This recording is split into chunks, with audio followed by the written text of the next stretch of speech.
those dollars to help us move forward with the strategic planning, but we also were trying to leave some in reserve. So we are not through, we're still working, and that's where we're heading with that. And then the next to the last column shows the Title III dollars that were that was allocated last fiscal year for the strategic plan, and it's still supporting the strategic plan with those same areas. I have to offer, because it's music to my ears, and I'm sure the ears of the board members as well. We challenge the team to be deliberate and look at strategically how do we budget our dollars, the limited dollars that we have, and how do we make sure that there's alignment, that we're not just sticking with status quo, but we're asking those tough questions. So thank you, Dr. Robinson, for your leadership, VP Ford, and just the entire team, Director Mathis, for carrying that out in a way that was clear and specific, and talked about not only where we are now, but also going forward in the future. So I can appreciate the planning that's gone into it. So trustees, you have the operating budget, remembering again that it is planning purposes, and that we will again see the final budget once we have the actual budget numbers and dollars. I'd like to entertain a motion so that we can allow for any questions or comments if there are any.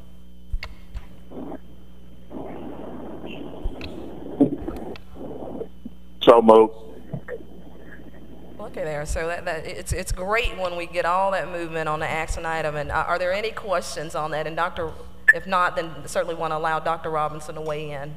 First, I would like to thank you, Chair Moore, and the members of this committee for challenging us on how we approach the budget this year, and giving us the incentive to do what we've done. But I also want to thank the members of the Budget Committee, led by Dr. Ford and all the members of her team, and those throughout the university environment, Provost Wright, that came up with this new plan. And so I just want to thank you all for the hard work. It really wasn't easy, and but they've done a great job of it, and I really appreciate it.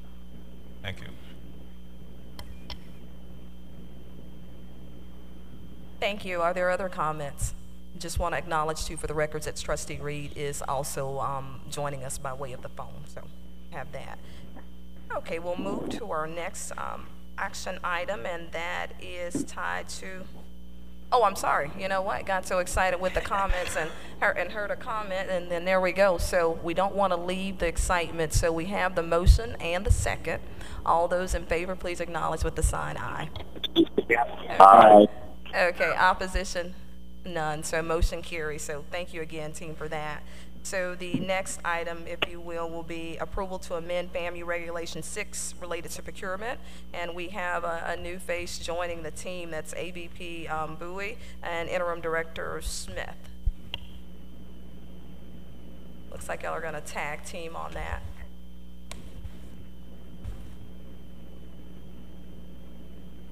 Morning. Good morning. Thank you. Madam Chair, committee members, and President Robinson, the Board of Governors has amended Regulations 18.001 procurement regulation as a result of findings from a 2016 audit. Subsequently, each university's Board of Trustees has to adopt regulations establishing basic criteria related to procurement, including procedures and practices to be used in acquiring commodities and contractual services. The following are recommended changes to FAMU's BOT Regulation 6. At a minimum, the title will change from purchasing to procurement, which encompasses the broader range of activities that are regulated. Provide the university authority to extend a contract without a competitive process for up to 12 months or until completion of a competitive solicitation and award. Clarify the advertisement exemption to remove the purchase of media placement as an exempt services. Media placement services are subject to competitive solicitation because such services are more general than direct placement of an advertisement toward a targeted audience and can therefore be competitively solicited. Permit audit and auditing services to remain as an exemption. The Board of Governors will continue to monitor the use of these exemptions as well as other aspects of the procurement regulation and consider further amendments as may be needed in the future.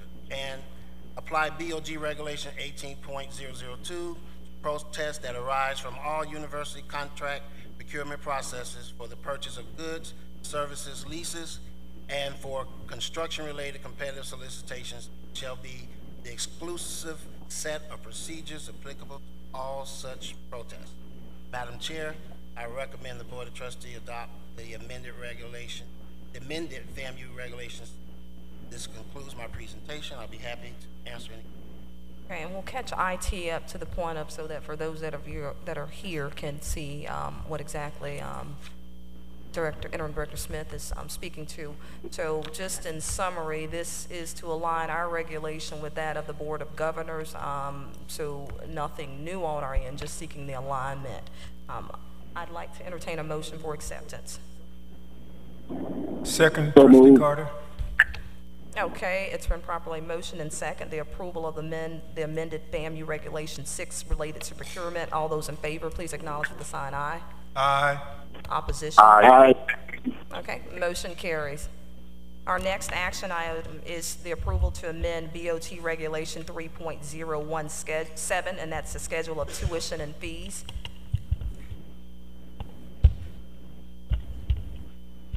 Good morning. Good morning. The BOT Regulation 3.017 is for the university's schedule of tuition and fees. There are no changes to tuition and fees for 17-18 except for the repeat course fee, which is increasing by $9.72 to $190.84 per credit hour. This fee is provided to us by the Board of Governors. They do the calculation and provide the SUS what the fee will be each year. However, that is the only change. Again, we hear this is a BOG determined action. We are then just aligning our regulation to align with it. So would like to entertain a motion to that effect. Second, Trustee Carter. Okay, it's been properly motioned and second, the approval of Amendment Regulation 3.017, the repeat course fee. All those in favor, please acknowledge with the sign aye. Aye. Opposition? Aye. Motion carries. Thank you very much. So we are going to now transition into those discussion items that we had moved previously. The first one being the Center for Access and Student Success, and that will be led by AVP Kapilashwari. Thank you, Trustee Moore. Please note that this was an action item for approval as an Just amendment. a moment, AVP Kapilashwari. They're trying to catch the slides up with you.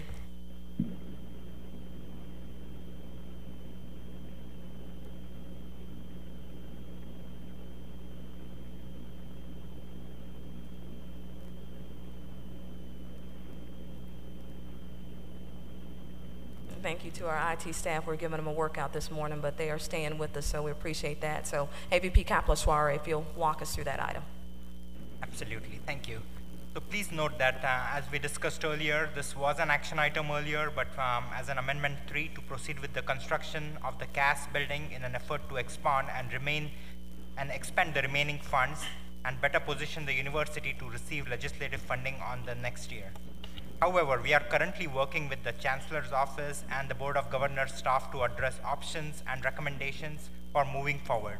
As a result, we would like to present this as an information item only and provide the board with a recommendation mode for moving forward within the next 5 to 7 days. The information would be provided to Dr. Robinson, Trustee Moore, and Chair Lawson for your consideration.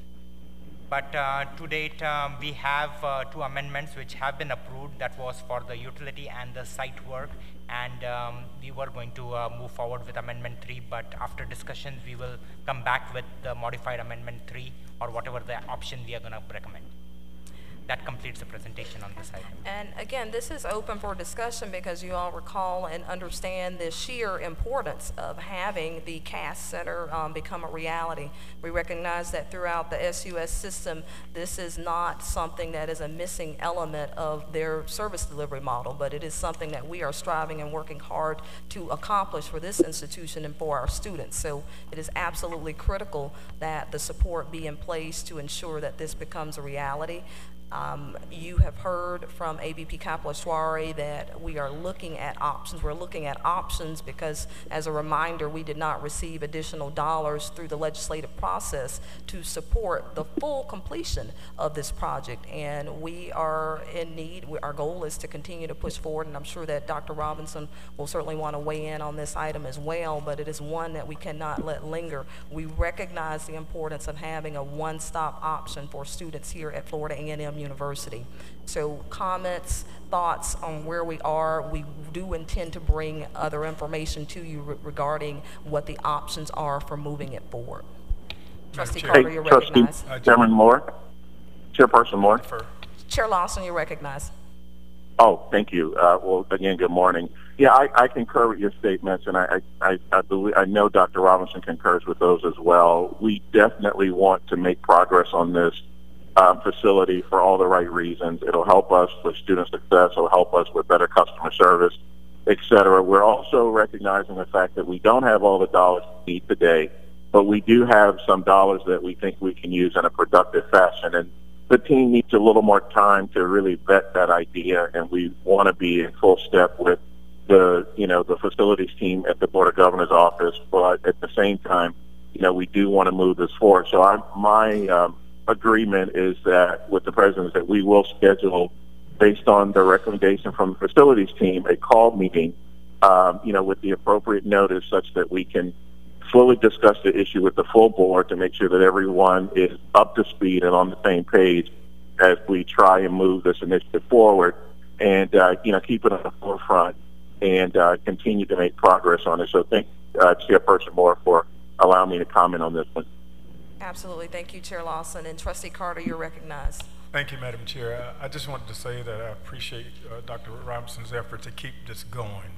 Even though we don't have the resources that we've asked for, and he's been very dutiful and answering all the questions that the legislature had, Board of Governors and all like that, but still we don't have the resources. But I think that by continually working it, we can assure to the students that they are very important to us. This is the center point of student activity on our campus for all their needs. And I think it's if we can find the resources, we need to continue this process. But I do think that as we go next year to the legislature, we can show them that, look, notwithstanding the fact that we've not received any of the required appropriations that we think are necessary to complete this in a more timely manner, we have been able to move some of our own resources to keep the project alive. So you're not investing in a pipe dream, we're actually building it. I certainly agree. Our strength is in keeping this alive. None of us want to see a hole out there or just steel or metal with the thoughts of what could be. Our focus has to be on what will be. Dr. Robinson, you looked like you were posturing for comments, so welcome those as well. What we've already heard, and that is this is vitally important to the success of our students. The services provided here, as you noted, Trustee Moore, are fairly typical throughout the state university system, and we have students who will greatly benefit from this. And so we're going to be pushing very, very hard on all fronts to, secure the additional funding needed to complete this facility. And we will, in that time frame allotted, provide to you what we hope is a reasonable path forward for you to take up for consideration. Thank you. Okay. Are there other comments? Again, want to recognize and appreciate the Board of Governors and their efforts for keeping this conversation going, and even at the highest level, being engaged with this conversation to ensure that we can put forward an option that allows us to move forward. So thank you to all stakeholders. Our next discussion item would actually be the approval, the housing plan phase 1A, and that's a discussion item as well. So, and that will be brought to us by AVP Kaplan-Swari and AVP Boyd. Thank you, Chair Moore. So just to refresh everybody, in March 2018, we had a board workshop to discuss FAMU's housing facility needs, with participation from our internal and external partners in this development, including JLL, external counsel Bryant Miller Olive, financial advisor Brentwood Capital Partners, and representatives from the Board of Governors and the Division of Bond Finance. We discussed the status of the existing housing facilities on campus, the history of the proposed development project, and various financing options available. During the meeting, we had discussed the option of Federal Department of Education's HBCU capital financing as the most preferred option for the university. According to the finance team, this option provides the lowest cost of funds, maintains single housing system, provides ability to refinance and restructure all debt, provide annual cash flow for deferred maintenance, and requires no bond rating. Student housing will remain our priority. The first phase, phase 1A, will be a 700-bed development project focusing on the student housing replacement. Approximately 500 beds will be replaced. That would include for Truth Hall, Paddyfoot, and Palmetto North, thereby leaving 200 net new beds. The project team is anticipating project completion by fall of 2020 for phase 1A, pending necessary approval. The future phases 1B and 1C could include up to 1,400 beds based on the university's growth projections and demand for additional student housing. The next 3 slides show the conceptual rendering of the proposed phase 1A development. And prior to me turning it over to AVP Bowie and Mr. Calvin Stamps, I wanted to use the opportunity to walk you through the FAMU housing facilities condition audit summary and the deferred maintenance plan, which has been circulated to you.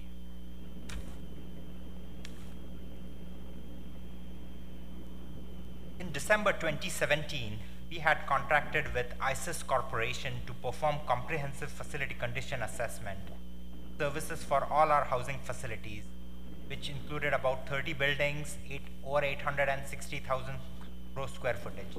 The Facilities Condition Needs Index, also called as FCNI, is a 10-year need compared against the current replacement value of the building inventory. The total 10-year need for our housing is just under 49 million, with a Facility Condition Needs Index around 0.15, which is overall actually very between fair and good condition. National average is about 0.24.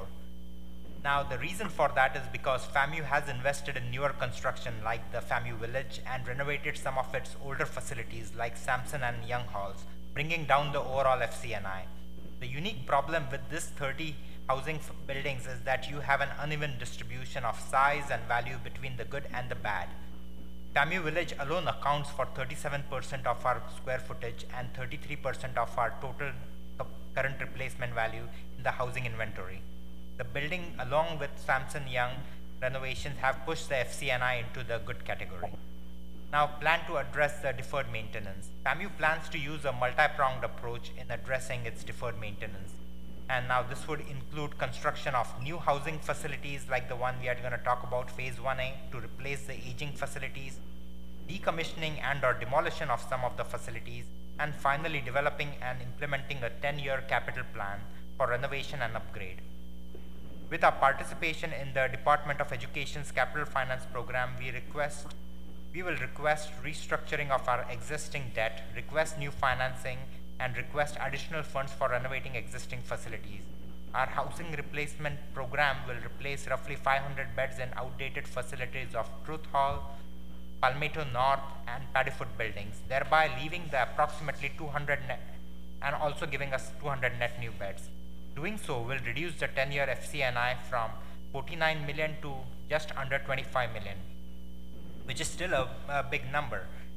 So the 10-year need will still be over 24 million, and again 21 million of those are concentrated in Gibbs, Phase 3 and Palmetto South buildings, and the remaining 3 million in Village, Sampson, and Young Halls. Now this is summarized in table number 1 in your handout. Note that the non-recurring and the deferred renewal for these is around 16 million. The rest is in our 10-year need. We plan to address the needs of Village, Sampson, and Young Halls through the Housing Department's annual operating expense and allocation, and request special allocation for renewal to address the rest. some preliminary numbers which the bond finance has run is looking around 18 million, which we could be investing in our existing facility, but that's still been developed, and that's why we have draft in the handout. Table 2 summarizes the need for these buildings based on the system or the need category as called in the ISIS reports, which includes accessibility, major building systems like mechanical, plumbing, electrical, exterior, interior, etc. Finally, Table 3 provides our draft plan for capital investment necessary during the next 10-year period to address all known concerns. This table also cross-references the ISIS categories. Next, I will like to turn it over to Mr. Calvin Stamps to walk through with the DOE program. Okay, Madam yes. Chair, Interrupt if it's before okay, you I would like recognize. to introduce Mr. Bowie, if that's okay. Yes, absolutely. Okay, thank you so much. Good morning, members of the board, Mr. President. Mr. Archie Bowie II began his tenure at FAMU on May 1st as Associate Vice President for Administrative Services. His responsibilities include coordinating and leading the current housing project, future P3s, overseeing procurement operations, and cultivating university-wide cost savings and resource maximization strategy. Mr. Bowie has experience in the areas of finance, banking, business management, and higher ed. He has a BS degree in business management and a master's in education with a concentration in leadership of educational organizations. Currently, Mr. Bowie is pursuing his doctorate in education with a concentration in organizational leadership and development. Mr. Bowie will now present the housing project, Phase 1A. Not for your approval, but as an information item. Thank you. AVP Bowie, we're glad to have you on board. So, Thank you, Dr. Ford, Madam Chair, board committee members. Before I proceed, I'll turn it over to Calvin Stamps, our financial advisor, who's been working with the university for quite some time on this. Thank you, AVP Bowie. Good morning, Madam Chair. Good morning. Dr. Robinson, members of the board of trustees. Calvin Stamps, Brentwood Capital Partners. I've had the pleasure of working with the university the past several years as a financial advisor. We've assisted you in looking at some of the financing options for your housing strategy. We'll be talking this morning about the comparison of the three financing options that we think are most pertinent for the project, that being the DOE HPC capital financing, traditional bond financing, and public-private partnership, known as some of the benefits you've heard relating to the program has to do with the lowest cost of funds that the HBC Capital Finance Program provides. I'd like to drill down on that and talk a little bit about why that is and how it has to do with how the program is actually structured. Particularly when you're looking at undertaking a large capital project like FAMU's doing right now with its housing in excess of $50. The HBCU program allows you to structure that as a drawdown fee. That program has a drawdown feature, which means it's similar to a construction loan. In a traditional bond deal, you actually have to borrow what's called a capitalized end. That is the interest payments that are due during the construction. With the HBCU Capital Finance Program, you don't have to borrow all of that up front to avoid that negative carry. You only are paying on the monies that are down at the time of construction. So that saves you a considerable amount of money over the life of construction versus a traditional bond deal. It also allows you to refinance all of your debt under one indenture and have one bondholder. In the public markets, you have to go out and actually sell bonds and find investors. Although you are have an investment rating, and that's not that difficult, it is a process. It's also going to allow you to restructure your debt and provide annual cash flow for deferred maintenance. Given the changes in the tax code, you can't actually restructure publicly traded debt right now. That's something that's called an advanced refunding, and that's the financing technique that we're looking to utilize to actually restructure all of your debt prior to its ability to be called based on the call feature that those debt issuances have embedded in them. But through the program, because it's actually taxable, it allows us this function in order to realize those savings and restructure the debt to provide the savings that we're seeking. In terms of bond financing, it also provides low cost of funds and maintain the single housing system. It's going to allow for additional cash flow for the system for address deferred maintenance. A P3 option is very attractive as well because it allows you to financing to come from the P3 provider, so they're bringing the financing themselves directly versus the university having to go out and obtain that financing. And it provides net cash flow to the university for other housing needs. In terms of some of the cons, the acceleration and offsets of those federal funds other than the DOE requirement, you are subject to, but that's only in the default. And quite frankly, if you were in default with your publicly traded bonds, you're subject to similar impediments imposed by the covenants based on the indenture. In terms of the P3 option, it's not a comprehensive solution to address your housing needs. You lose control, and it creates competition between the project and the existing housing system as it relates to the existing repayment of your debt and pathetic risk. And this is the most highest cost source of funds because it's based on external factors, based on the strength of the developer and other things versus the actual credit worthiness. Just some of the other considerations as we look at the financing options. Let me just pause and take a point of personal privilege and thank Dr. Robinson and Dr. Ford for their efforts in getting the legislation amended to allow FAMU this program. You know, FAMU is the only public university in the state of Florida that's this program. So I'm very excited that this finally has come to fruition and looking forward to continuing on the process. So we've actually, gotten through that phase of the process. Deviations from the Board of Governor guidelines would possibly be structure the debt. That has been one of the challenges that we faced in the process. They have certain thresholds that you have to meet in terms of savings every time you're looking to refund certain indebtedness, and we don't actually meet that. So this is, rather than a traditional refunding, it's actually a restructuring. And what this is going to do is take you actually out of the public light in terms of public disclosures. When you have publicly traded debt, there's annual filings and a lot of public disclosures that you're required to as an issuance of public bonds. But you actually remove that by restructuring your debt under the HBC Capital Finance Program. And also, that's going to free up a lot of time and effort of the staff. So there's a multitude of benefits that you'll again, on the P3 option, you'll lose level of control of facilities, including operating budget and rate setting, which currently the university affords the pleasure of maintaining on there. Next slide. So just a bit more detail about the HBCU program. It is designed to provide low-cost capital to finance improvements to the infrastructure of our nation's HBCUs. It's a privately placed loan with the Department of Education, which avoids the time to sell. It's much more in terms of access to capital, and it provides the lowest cost of funds. It preserves a single housing system, and the university maintains control. And the overall finance plan includes a solution for the entire housing system, addressing this deferred maintenance needs, which is critical under any funding option. Under this arrangement, all the existing debt will be refinanced to provide adequate cash flow to help meet the housing system's deferred maintenance needs with the goal of proper asset liability matching. Again, we talked about the deviation from the debt guidelines, but we're able to address that because we have sufficient evidence to demonstrate why we need to under this. Lastly, there's no bond ratings that are needed. Credit in the market is driven by your credit rating. The higher your credit rating, the more cost-effective funds you obtain. The HBC program does not have a credit rating process. I mean, they do evaluate credit in terms of your ability to pay, but they don't price the loan according to that credit mechanism.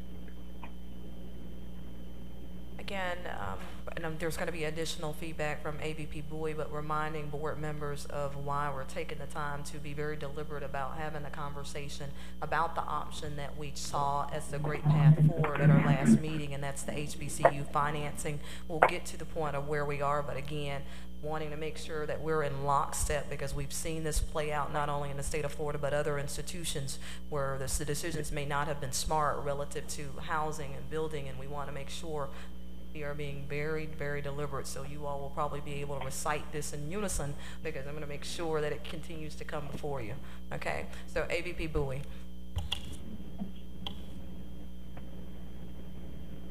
Board members, you were provided on last week packet of the debt management guidelines. It's a 20-point checklist that walks you through the particular documents needed to look at and approve us assuming the particular debt. And so what I like to do is walk you through each item very quickly, and you'll see some variations on there. You were provided this morning some additional items that were not included in the packet originally. And so as I walk you through, we'll reference those as well. Item 1 was a pending item when this packet was posted. You now have that item in front of you. It's basically a resolution authorizing the president to move forward with this project under the HBCU Capital Finance Program, which Calvin has alluded to the benefits of the program. Also, to speak to that program, the program is something that has been outlined for years. It's been used by many HBCUs throughout the country to its advantage, and it is the lowest cost of funds out there, hands down.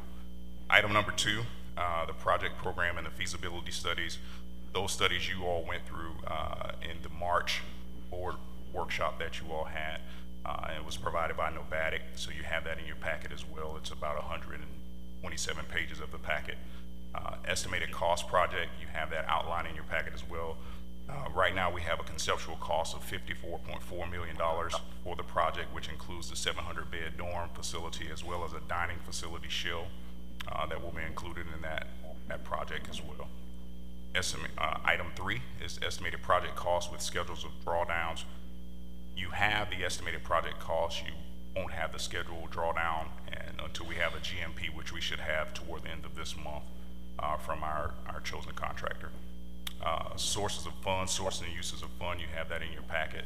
Again, this is outlining the cost of the funds, the debt schedule. You have that outlined throughout the term of the debt in your packet, as well as the item number 5, estimated debt service schedule, which is included in your packet. It highlights our ability to pay down the debt. We're currently sitting at about a 1.4 debt service coverage rating, which is very good considering 1.2 is the threshold, and that's without including any additional revenues from any sources other than the housing system. And so we're very comfortable at this point. Also confirmed with Calvin and Rice Capital, they are very comfortable with that as well. And so we've conferred with BOG as well as Bond Finance on this packet, and we're continuing to work with them to make sure that we have everything in place to proceed forward. Item number 6, one consolidated debt service schedule. That's also included in your packet as well, and it's basically giving you a further drill down of the cost of it. Item number 7, a description of the security supporting the repayment of the proposed debt. Of course, that will be the dormitory building itself. We're not tying down any other assets to secure the debt. Item number 8 is not applicable. Item number 9, financial statements for 5 years. Those are included in your packet as well. Item number 10, a 5-year history of available and a 5-year projection of revenue securing the payment. That is the same item as item number 6, so those two delineate between the two. Item number 11, evidence that the project is consistent with the university master plan. You have the master plan for your consideration in the packet as well. Item number 12 is not applicable. Item number 13, if all or any portion of the financing is contemplated to be done on a taxable basis, then evidence demonstrating the issuance of the taxable debt is in the best interest of the university must be submitted. That is in your packet. Item number 14 is not applicable. Item number 15, a statement that the debt issuance is in accordance with the university debt management policy, or if not, an explanation of the specific variances as well as the reasons supporting the variances. This is in line with our debt management policy. There are some adjustments that we've had to make because this is a new avenue for us using the HBCU Capital Finance, but everything that is within the guidelines have been covered. Item number 16 is not applicable. Item number 17 is included in the additional items that you were given this morning. Basically, it's talking about the process used to select our chosen partner, which is CTG. That was through ITN. ITN was issued back in August of 2016, completed in March of 2017. And again, the chosen partner was CTG. Item number 18 is not applicable. Item number 19, an analysis must be prepared and submitted which provides quantitative metrics justifying the need for the construction, and you have that included as well. And then item number 20 is an analysis that must be prepared, and that item was included in your additional items this morning. And to go back to what I stated earlier, we have worked tirelessly with the bond finance team and the Board of Governors to ensure that we have all of the needed or requested items met. One of the things that we discussed last night is including Rice Capital, who is the actual financier of this project. In our further discussions, that has not taken place to this point outside of FAMU and Calvin Stamps discussing with Rice Capital. So we want to make sure that the actual financing partner is on board with the packet that we have so we can move forward and do what's in the best interest of the institution. Okay, again, this is an opportunity for questions, conversation. The pieces that I will point out is that you saw that there are 3 pending items. We've talked in the past about a packet, the packet that gets us to where we need to be, and the fact that it needs to engage not only bond finance, which I will share with you. Ben Watkins and his group, they've been very instrumental in sharing both directly with me and certainly with the team as well about their commitment to moving forward expeditiously on our behalf to review and provide guidance. I know that Board of Governors have been involved as well, so it's been to the point of, and I think the meetings, they were on a scheduled basis, but we're moving to what, day to day, of making sure that we get this packet to the finish line. Timelines, when we think about that, there is a time standard, if you will, related to the Board of Governors, and that's the piece that we've been talking about in prior meetings where we actually had the Board of Governors staff that presented, and they talked about the 90 days. We are fast within that window, but our focus has been to continue to engage those partners. Hopefully they're listening and they're hearing that reiterated, that we understand their commitment to helping FAMU look at our housing holistically. Housing is a very important piece both on the attraction and retention, and we want to make sure that throughout there is not a question on the quality of housing that we have for our students and those that we hope to attract in the future. So again, comments and presentation. Are there questions from board members regarding where we are and the fast action to push forward to make sure we get to the finish line? Madam Chair, I just wanted to ask a team of professionals here, is it the 54 million, is that the total amount that'll be financed? And I saw in one of the slides you said cover some of our maintenance needs. Is that correct? So the 54 is the new project, and the restructuring will cover some of our existing debt management needs as far as our deferred maintenance. And so we looked at what does that mean in terms of the total amount to be financed? So actually what we have is 2 separate deals going on at the same time. We have a new deal with is the 54.4 million, and then we have a restructuring of debt which totals out about a 6. Yeah, so just in terms of the overall plan of finance, what will happen is once we close a transaction in September, structured debt will continue making bond payment currently. New money portion for the dorm, actually, that's that capitalizing. We won't actually have any debt service due. Project line in fall 2020, which will allow the facility to come into start generating revenue, at which time those bond payments will start becoming due, which will have the associated revenues from that new facility to offset that. So even when you look at the projections projected out over the next number of years, the new facility coming online with the additional debt, you have more than adequate coverage in excess of 1.2 times to service that debt. So the total of both, the impression it was one transaction, so you're talking about 2 transactions. It's somewhere around about $115, $120 million. Yes, the cost for the new facility is $54 million, and the existing debt that we're refinancing is about $59 million. I didn't realize it was a 2-step process, but thank you. Yeah, there's a refinancing of the existing debt and the finance for the new facility. Which is where we saw as a benefit, because having debt in multiple places, the idea is that we would have it holistically in one spot. Now, I would, and just want to throw a bit of caution for the board members as we prepare to get the final packet, because the board will receive the final packet after it's been vetted. with our stakeholders, we talked about a conceptual estimate. So there's a thought that it may change. It's concept. So just want to make sure that as we're talking about numbers now, you may see something different, but the thought process behind the restructuring and what we're trying to do with the new housing, that will not change. But I wanted to make sure that staff had enough room that if there's a change, we realize that we said he said the words conceptual and that there may be some change with it. Okay. Okay. Any other questions or comments related to the housing plan? Okay, well, thank you. Thank you so much for your time and for your engagement. We're going to move forward into our financial status report, and that's going to be provided by AVP Holmes. And that's item number 11 for IT.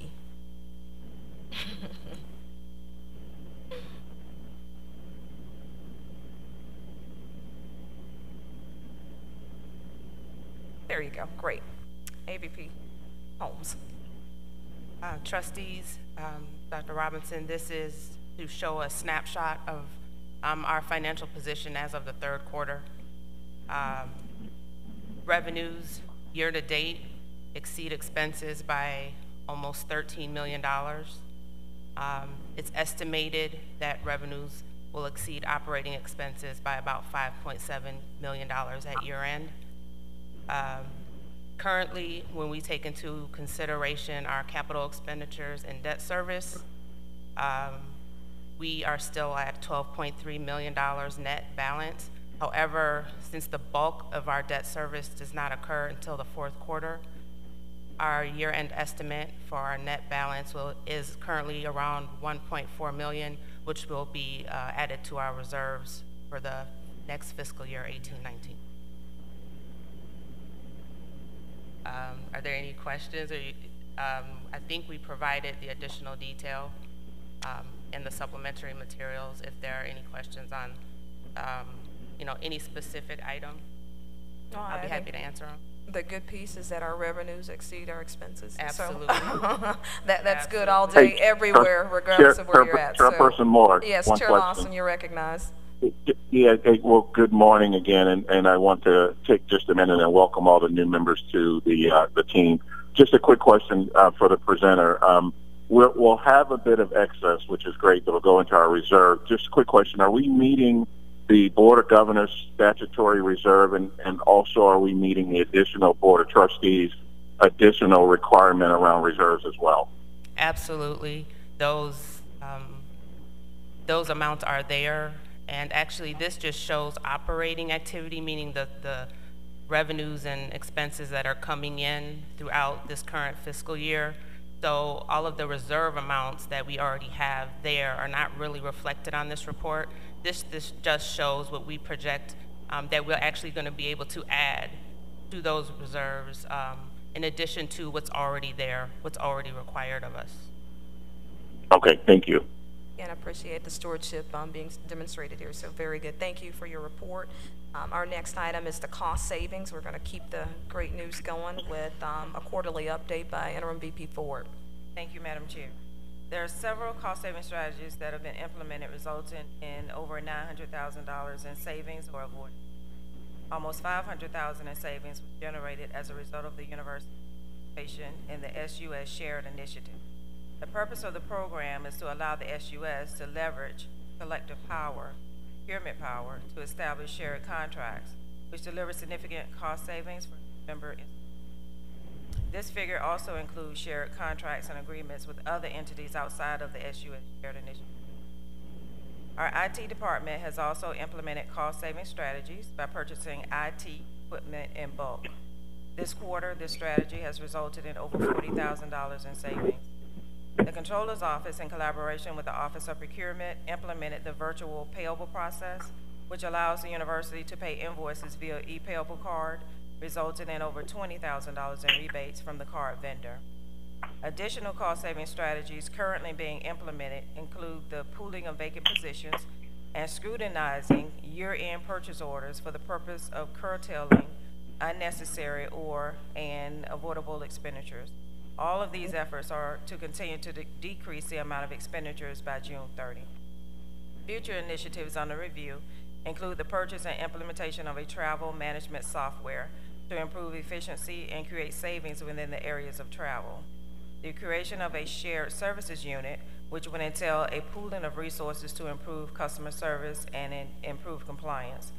One current initiative related to this strategy is the transition of the ticket box office within athletics. As of April 2018, to increase efficiency and compliance monitoring, the athletics ticket box office was restructured to report to the university controller. Other proposed pooling of resources and shared services include administrative assistance, university publications, and organizational development and training. We're also reviewing and researching the re-engineering of the current annual leave payout process, and will continue to report on our progress. Madam Chair, this concludes my report. Thank you for that report, and I will save a copy for Trustee Mills. This Please is his do. most favorite slide. Please and Yeah, thank you. and I'll tell him it was with the one asterisk, which means it's hard cash. Absolutely. So I will absolutely do that. So are there comments or questions from other board members? Okay, again, thank you for the continued good work in that area. Project updates will move swiftly with the university construction projects, and that's just an at-a-glance, and looks like that will be a combination of AVP Capital, Director Talton, and we will follow that and conclude it with Director Wilder giving us a housing facilities update. Thank you, Chair Moore. This next item, basically I wanted to give a little bit information on our utility savings, especially continuing on with what VP Ford just shared. So with immense pride in our team's effort, I share this next item. Most of you are aware of our central plant infrastructure needs as far as our boilers and chillers are concerned. Thanks to our Board of Governors, this was one of the highest ranked projects last year on their list. However, we were unable to receive any funding this year. While we await funding and explore other opportunities as we saw earlier, like performance contracts, our team wanted to do everything possible to not only keep the existing system working, but also to save energy and water wherever possible. This led them to identify the cause of lost steam, high water usage, and natural gas consumption. So some of the key issues, basically, of the 3 boilers we have in our central plant, one was taken off service few years back. The remaining 2 boilers have multiple system failures and improper ancillary equipment usage. Water losses were measured at several locations. This included at water softeners, constant boiler surface blowdown, and condensate return from the buildings pumped into the drains directly. Once the loss of volume was determined, the ancillary equipments were changed and the operations were improved. The automated boiler surface blowdowns were installed on 2 of the operating boilers to only operate when the water quality exceeded certain limits. Condensate return water piping was changed and new controls added to ensure condensate return from the campus is pumped back into a storage tank instead of draining it out. And what this did result into? The repairs of the 2 operating boiler burners, replacement of boiler water level and burner firing safety controls, as well as the boiler internal and water steam piping accomplished savings of water, natural gas, and chemicals.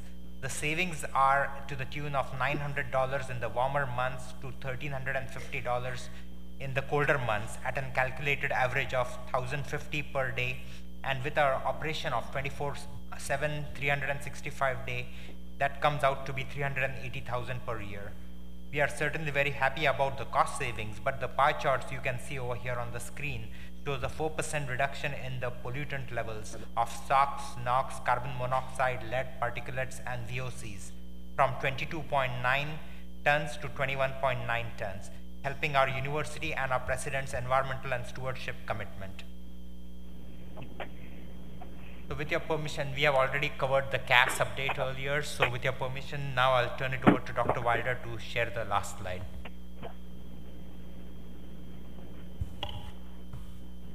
Good morning, Chair Moore. Good morning. Board of Trustees members, Dr. Robinson.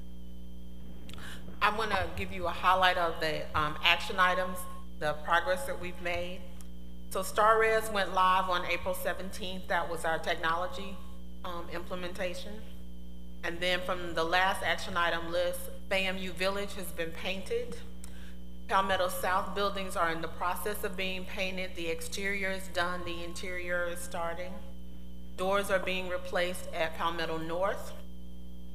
As they talked about earlier, we've engaged in a review of HVAC and air quality issues in all the halls. We have contracted cleaning and servicing of the air handler units at Pattyfoot and Palmetto South. We just received the information and the quote for Truth last night. We've installed occupancy delay switches in the bathrooms at Palmetto South in Phase 3, and we are replacing light fixtures with LED fixtures at Palmetto South in Phase 3. For the end of the semester evaluation, it was conducted in April. It was sent to 2,432 students. 282 completed the survey, which gave us an 11.59% return. I want to highlight a few areas that were in the survey. 67.2% of the respondents are satisfied or somewhat satisfied with the activities in the halls. 87.41% felt respected or somewhat respected when speaking with staff in the housing office. 85.3% felt safe or moderately safe in the residence. 52.33% are satisfied or somewhat satisfied with the cleanliness of the halls. And 90.4% are satisfied or somewhat satisfied with the interaction with staff in the residential facility. So based on that feedback, our focus areas for the Department of Housing for 2018-2019 are customer service, facilities improvements, and cleanliness, which includes monthly meetings with residents to keep them abreast of what we're doing in the halls, programming, and student engagement. This concludes my presentation, and if you have any questions, I'll be happy to answer. And Dr. Wilder, I'll offer some comments relative to your report as well. You all joined me in an effort, I took this on as a passion point last year, housing. So you all trolled along with me, and we got a chance to visit the housing, and we saw indeed why it needed to be a priority. So keeping that in front of you by way of the action items that we identified, and you'll continuously see the updates and our progress on that, one of which I'll put a pin in tied to technology. So I'm really glad that we've moved from the manual nature to technology. So Dr. Wilder, thank you for bringing us into the 21st century on that one. So we really do appreciate that. Other comments related to the facilities report put forward by Dr. Wilder. Trustee Carter, you're recognized. Thank you, Madam Chair. I just want to say that how pleased I am with our senior staff, the information. I think that the quality of information that we've gotten here over this is my second term, but I think over the time that I've been here, I've seen it move immeasurably toward excellence, and I really appreciate that. The thing I wanted to say about Dr. Wilder's slide is that I really was impressed that they went out and canvassed the student body, who basically those are the ones who live there. And exactly. I mean, that's your best information, and it's better than just anecdotal information. It's obviously gives us a planning tool for the future in terms of how we bring the new dorms on us. I was really pleased to see that. Thank you. Okay, other comments? Again, thank you to the team for your effort. I appreciate it. We made it to the finish line, and if there is no other work for this committee, let's consider ourselves adjourned.